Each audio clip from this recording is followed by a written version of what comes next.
Welcome all to another episode of Positive Perspectives on Accounting, the virtual seminar series that explores the enabling aspects of accounting in society. In this episode, we will focus on the impact of the coronavirus on accounting education. Due to the social distancing regulations put in place to slow down the spreading of the virus, teaching in higher education institutions has experienced a dramatic and swift change. So we all had to move our courses that we normally hold in an in-person and physical format to virtual formats, which confronted us with a number of new challenges. On the show today, we have the honor of welcoming one of my colleagues from the University of Sydney, and she is a very experienced, inspiring and award-winning accounting educator with extensive experience in industry and auditing. Now, Janine, it is great to have you in this episode on the impact of the coronavirus pandemic on accounting educators. And while I have the pleasure of working with you at the University of Sydney, would you mind briefly providing the audience with an overview of your role within the Department of Accounting in Sydney? Sure, thank you. And thanks very much for inviting me, Roel and Lukas. Lovely to see you. So I am a lecturer in the discipline of accounting. I'm an education-focused lecturer. I teach undergrad financial accounting and also postgraduate financial accounting, but I've also taught management accounting in both undergrad and postgrad as well. Yeah. And as Roel mentioned, I am a chartered accountant, so I've worked for many, many years in industry. So I've got a lot of experience there that I hope to bring into the class. Now, with regards to the move to online teaching, what was the greatest challenge that you experienced? Well, wow, the greatest challenge was definitely the rapid move. We found out one Monday that the following Monday we'd be teaching all online completely 100%. So yeah, the rapid move was extremely challenging. Yeah, it's never been done before. We don't teach online normally, and to move from one week to the next online was a huge challenge. How did you manage to deal with the situation? I was going to say a lot of wine. Well, we just sort of survived the best we could, really, because we had no choice. I mean, this whole semester, this whole year for everybody has been a huge challenge. You just never knew what was going to happen from one week to the next. So we just made it work, really. And what was fantastic in the discipline of accounting is that we're a really great group. We're very collegiate. So we really helped each other. So just being in the office while we still could for that first week moving online, we're really just talking to each other about what everyone was doing, what was the best way to do things. Can you do this? Can you help me with this? So we just really pulled together and helped each other to work out how we were going to do it. And in my unit, we started with the attitude, we're just going to go into the first week doing the best we can. We'll try it and we'll work from there and see what works and what doesn't work. What were the first things where you say, okay, we need to ensure this and this and this before we can go online?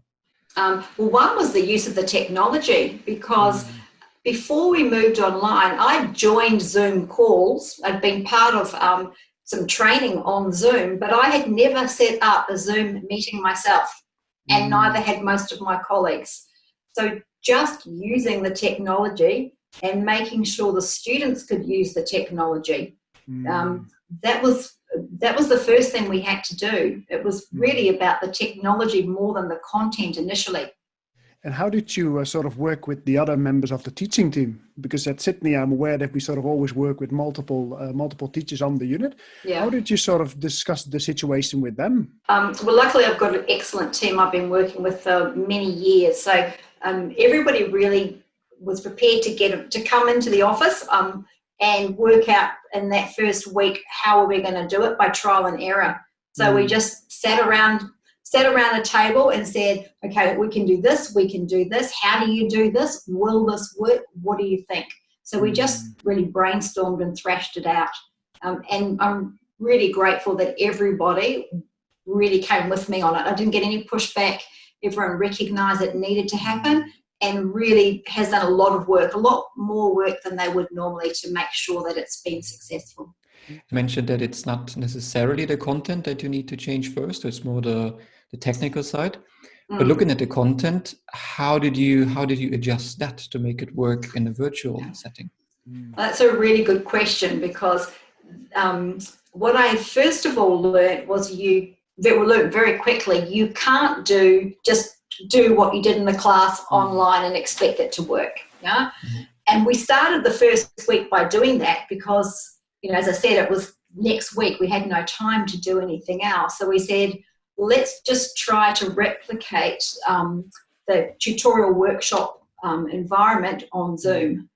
And after the first week, we realized that didn't work. Everything takes a lot longer on Zoom than it does in the classroom. So I think you can probably only cover about 70% maybe at the most in a Zoom class as you could face-to-face. So the first thing we then needed to do is, well, how do we adapt it? What are the most important things that we do in the class that have to stay? And what can we take out of the face-to-face, live environment and put online for students to do in their own time? And what was some of the material that you sort of kept in the Zoom sessions, and what was the stuff that you moved to another sort of delivery format? So what I would normally do in my class when we were physically together was a lot of discussion groups, and they worked really brilliantly in the class. And I thought that they might work well in Zoom in breakout groups, but I found that students didn't want to talk to each other. And so what ended up happening was either I was doing all the talking, in which case it was just like a lecture summary, or a few students were doing all the talking and everybody else was just sitting there going, yeah. So I removed some of that group discussion that we used to do and got them working on more practical exercises, again in groups, using the breakout group function, using a shared screen so that I could see what everyone was working on. And I do want to bring back that discussion because the discussion's really valuable. So I'm really thinking about how I can do that better next semester. But that involves, of course, the students wanting to talk as well, and that's the challenge. They feel awkward. That's what they're telling me. They feel awkward in the discussion, and that's why they don't want to speak. And how have you tried to sort of alleviate this awkwardness, or how are you planning to sort of address it? Well, I believe in being really upfront, as you know, Roel, from working with me. So I just when I put the students in breakout groups, and I just went and visited each group, and I said, look, I know this feels really awkward. Yeah, you're feeling awkward. I feel awkward. You feel awkward. But I just explained to them that this is the best that we've got, and if we're going to have any connection with each other, them with me and the students with each other, then we've got to try. Yeah, we've got to try and get past the awkwardness and talk to each other. And I did find that after that, it was better. Still not great, but it was certainly better. The other thing I've tried to do is look at the personalities within the class and think, rather than just randomly allocating them, is think who is more comfortable together, to try and just fiddle around with the groups a bit to make sure that I've got people who seem to know each other a bit better and feel a bit more comfortable, and just week by week looking at the breakout groups, seeing who talks and how it works, just trying to have a better system of grouping people together rather than just a weekly random allocation. Do you have any strategy regarding cold calling students? Yeah, it's a good question, because in the class I can do that. Yeah, I don't have any problem, but there's something about being in the room, the body language, the fact that I joke with them normally, there's a lead up to that kind of thing that I'm pretty sure in the classroom most students don't feel too uncomfortable with that. In Zoom, what I've found is quite often the students don't even realise that you're asking them a question. So you ask, and then there's a whole bit, and you go, yeah, I'm talking to you, and they don't even know that you're doing it. That's where I found the smaller groups better. They will talk to me in the small groups. They will talk to each other in the small groups. So I try and avoid the cold calling in the main class, and I use the chat function a lot. So I say to them, if you want to speak out loud, speak. Otherwise, use the chat function. And that's been really good. So the chat function has been great. I get a lot of interaction in the chat function. It's just different interaction to what we're used to. And do you then moderate this chat function, or do you have someone that sort of helps you with this?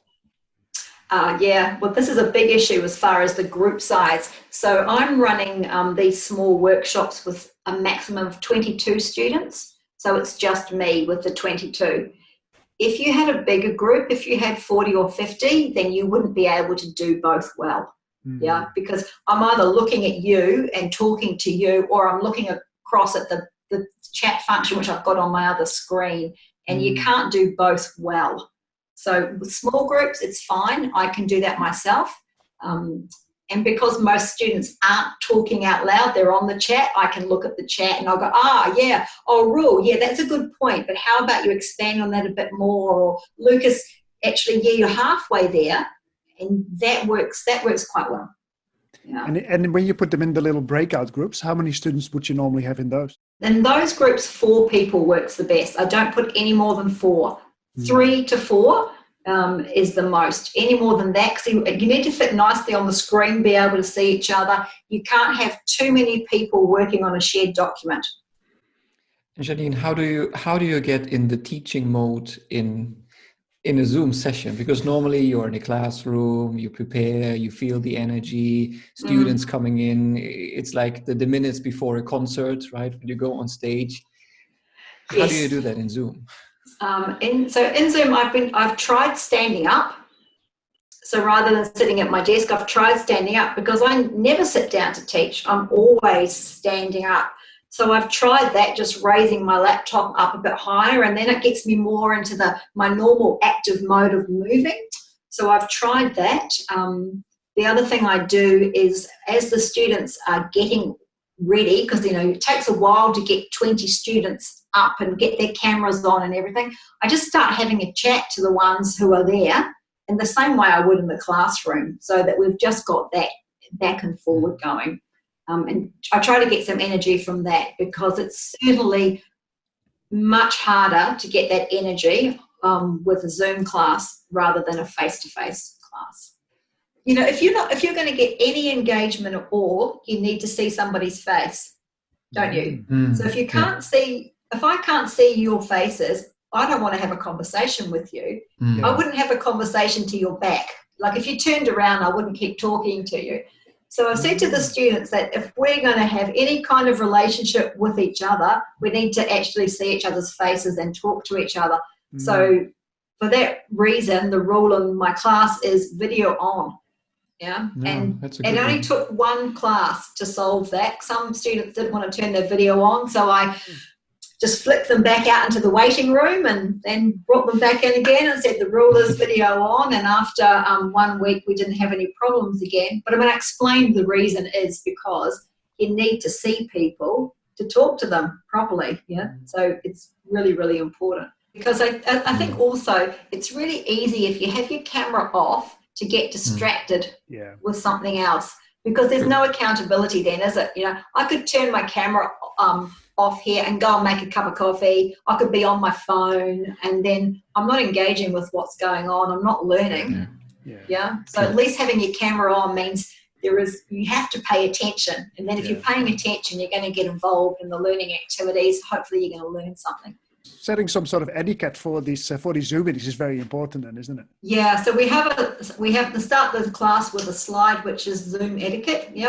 For the class, and it says video on, mute unless you're speaking, and it also sets out class participation, like what's expected of you to participate in the class.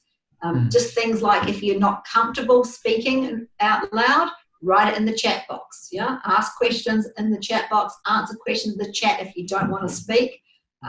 Just raise your hand, either physically or use the raise hand function so that everyone's not speaking over each other, because you've got 20 people in a class and everyone decides to answer the question. Actually, that would be a dream if everybody decided to answer the question. But if you have even 2 people that are trying to speak, then students didn't know what to do. They didn't actually know how to speak and found it awkward. So just having that on the screen as they start the class, there's the class rules, the etiquette, having that on the screen as everyone's getting ready, made it really clear what the expectations were. Hey, and Janine, did you see a lot of sort of improvement with regards to student engagement over the weeks? Yes and no. I think similar to the face-to-face class, that there's always a lull after the mid-semester, sort of like weeks 9 to 12. There's always a dip. There's a dip in attendance, there's a dip in engagement because a lot of assessments are due around that time. So I found at the beginning, yes, it got better. And then this week is week 12 for us. And it was very quiet. And my colleagues are saying the same thing, that students are flat. But that's exactly the same as face-to-face classes. And you mentioned earlier that you were also involved in coordinating the unit, so the sort of yes. making sure that you were on top of the administrative side of things. What were some of the key challenges you experienced there? So the key challenges were around the increased amount of communication required, both with students and with the staff on the unit. Because it was new to everybody, there was a lot more communication required. I got a lot more student emails, and normally I'd say post your questions onto the learning management system and I'll answer them there. But I felt this is a unique environment and students needed a bit more care. So there was an increased amount of emails. Those emails still keep coming.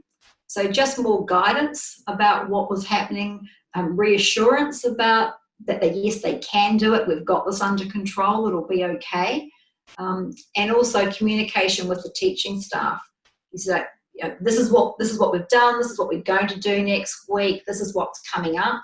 The kind of things that I wouldn't need to do because everyone's been teaching for a while. Because we're using this new format, I've needed to communicate a lot more. We're all doing the best that we can, but we're people too. And the staff on the unit they're also stressed. They're also working at home in environments which aren't conducive to, work that they would like to do. They've got kids at home. Some of our colleagues have got small children at home. They've got homeschooling to do. Family members are losing their jobs. All of that stress is going on with staff. And so I just told the students, just be aware of that. It's not just all about you. We're trying to do the best we can, but there's a lot of work being done. There's a lot of stress behind the scenes. So I just said, just think about it. Think before you ask for something, or you complain about something, or you put in special consideration for something silly. Just think first. I said to them, don't be the educational equivalent of the toilet paper hoarders. The other thing has been the communication amongst the business school and the university, because we're all learning new ways of working and everyone's learning as they go. So there's been a lot more communication. I've never had so many emails about so many things to deal with. And how do you cope with the assessment of the students, which of course also needs to be rethought in this new world? Yes, this is, Lukas, one of the biggest challenges I've found and the most stressful part of the move to online learning. We've been used to a paper-based exam, mid-semester and final exam is a large amount of our assessment. So moving to online has been a lot of challenges. There's been a challenge as far as what type of questions you can ask online compared to on paper. And of course, then there's the integrity issues as well regarding the exam. So we've been using invigilated exams still in the same way we had before. It's taken a lot to move to an online exam format. The kind of questions that I've designed for my final exam have had to all be rethought because students are now having to type. So I've had to rethink how long it takes to type, what kind of questions you can type compared to handwrite, and just students' general anxiety about being examined, IT issues, what happens if my internet drops out, all of those things have had to be rethought, and again, a lot more communication with students to make them feel comfortable, and guidance on how to actually handle the online exam, what the format's going to look like. That's been a huge challenge. If we were online, but the exams could be face-to-face, I'd feel a lot better. That's just it's a huge issue with trying to do that, and make sure it's fair. That it's a level playing field for students is so important, and that's not an easy not an easy thing to do. And I know students are worried about the integrity, the opportunity for cheating, students are worried about it, staff are worried about it, the university's worried about it. It's a big issue. It's also thinking about sort of the conditions under which students are sort of taking these tests, because we are sort of privileged in that we can go to an office and we have a separate bedroom or a separate office, but they might be in a shared house situation where it's very difficult to sort of retreat and actually do the test in a sort of a quiet environment. Oh, no. One student said to me, because we're using the proctoring system, so they're being recorded. She said, if you look at my recording, you'll see me yelling at one of my flatmates because, they were making noise and all this kind of thing. And so that's quite right. Everybody's at home. So you're either at home or in a shared flat. You've got to ask people not to use the internet. All of those kind of things. The other challenge with assessment has been trying to have small assessments throughout the semester to encourage students to keep up to date. So designing new online small regular assessments. That's also had to be rethought and redesigned. And what sort of smaller continuous forms of assessment did you introduce in the unit? So rather than hand write out questions, because as you know, accounting involves practice. You've got to practice. So rather than hand write them, they needed to do this online so I could see that they were doing it. They could get feedback. So we have some Excel spreadsheets. One of my colleagues, Paul Blaney, and I have developed over the years. So we've increased the use of those Excel spreadsheets. The students use those spreadsheets to complete their accounting problems. Each student gets random numbers, so each student gets a different assignment, submitted online at the same time, and then within 12 hours, each student receives an email with their own individual personalised feedback, so they can see exactly what they did right and what they did wrong, and then they can use that to improve. What was the students' feedback to these measures? They really like that. So I've done a couple of surveys with my students using Microsoft Forms. Done some surveys in class just to see what they're liking, what's working, and I got a lot of positive feedback regarding these Excel assignments because they do get that personalised instant feedback, and it gives them the incentive to do the work and keep up to date. And it's all a bit unsure what will happen next semester, obviously, at this point in time. But what are some of the key takeaways? Like, what is it that worked well this semester that you will use again for next semester? So definitely the regular online assessment. Definitely we'll use that again next semester. And actually, I'd like to see that on a weekly basis rather than a fortnightly basis. So definitely that. And another good thing is just the short video recordings of problems. So what we've done this time is record some of the complicated tutorial questions. So record how to step by step through those problems so that students could look at them in their own time. In the past, we'd expect them to get on top of that in the tutorial. So that's been a really useful resource for students because it's only 5 minutes, not even 5 minutes, some of them, stepping them through a problem. I think our longest one's 8 minutes, so they range from 3 to 8 minutes. So those are a really great resource, and I think we can do more of those. So keep them and do more of those so that there's a lot more short resources focusing on the areas that students have difficulty in. The other thing, another thing I think is good to keep is the Zoom consultation. So students often don't come and see us in consultations because it doesn't fit their timetable, or they might live a long way away and they don't want to come in. So offering consultation via Zoom is something I'd want to keep regardless of whether we were online or face-to-face, so that everybody has an opportunity to speak and sit face-to-face. And this is not just done by me, but my colleagues as well. So everyone's doing a consultation session during the week so that it's spread out over the week so students can see us at any time, Monday to Friday.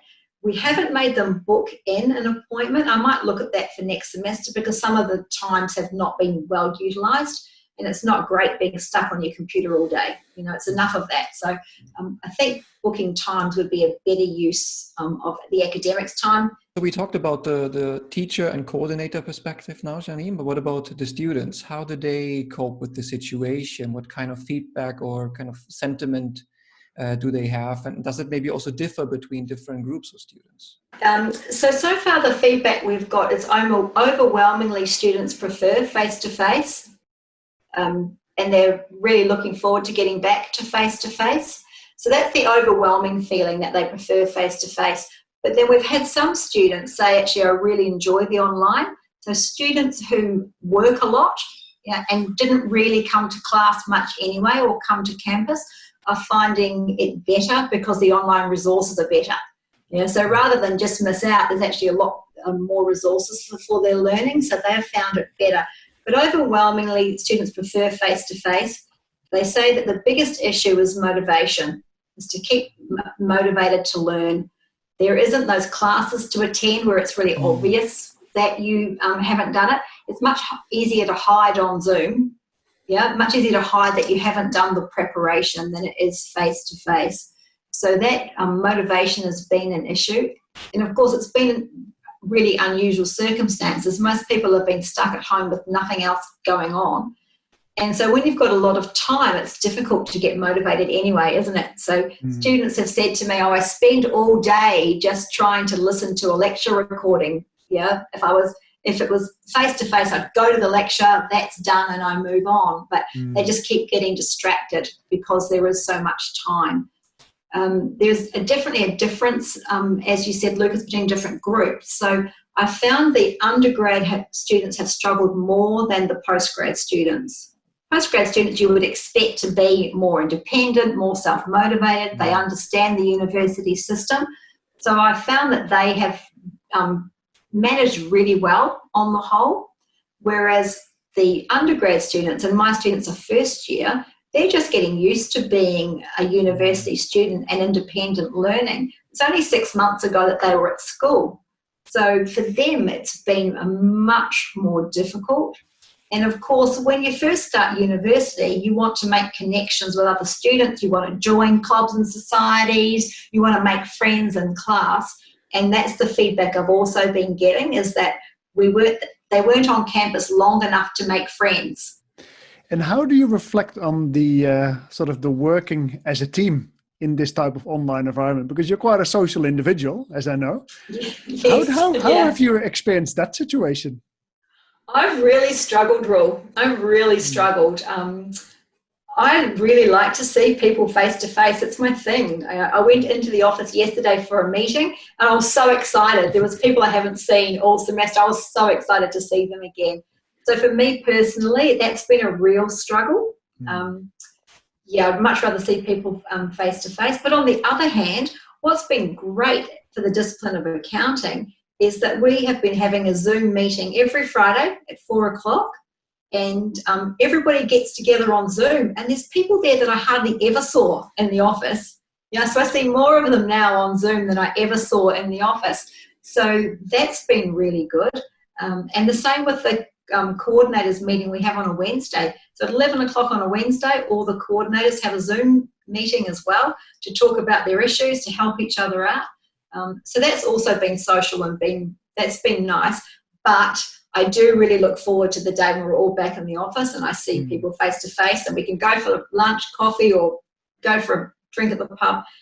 I'm really looking forward to that. I think there's been good things about this, right? So not all things, but it's been some good things, and it's been good to push you out of doing the same thing over and over again. Let's face it, we often have ideas about what we want to do. And then we get tied up in other things, and then it's the semester start again, and we just carry on doing the same thing again. So this semester has forced us to use new tools, think about new ways of doing things in a way that we probably wouldn't have otherwise. So that is a positive thing. Yeah, that's a very positive perspective on the whole situation. It is a positive perspective, isn't it? You've got to look for the positive, don't you? There's always something positive. That was great, Janine. Those were really, really nice insights. So thank you for sharing those. My pleasure. My pleasure. Yeah, thanks. Thank you for tuning in to another episode of Positive Perspectives on Accounting. We hope this was of interest to you. It's fair to say that we have all seen in the last weeks how important it is to share our experiences with each other, and hope that this episode can contribute to the further improvement of virtual teaching in the field of accounting, also in the post-pandemic times. Thank you very much for tuning in, and happy accounting, everyone. Happy accounting.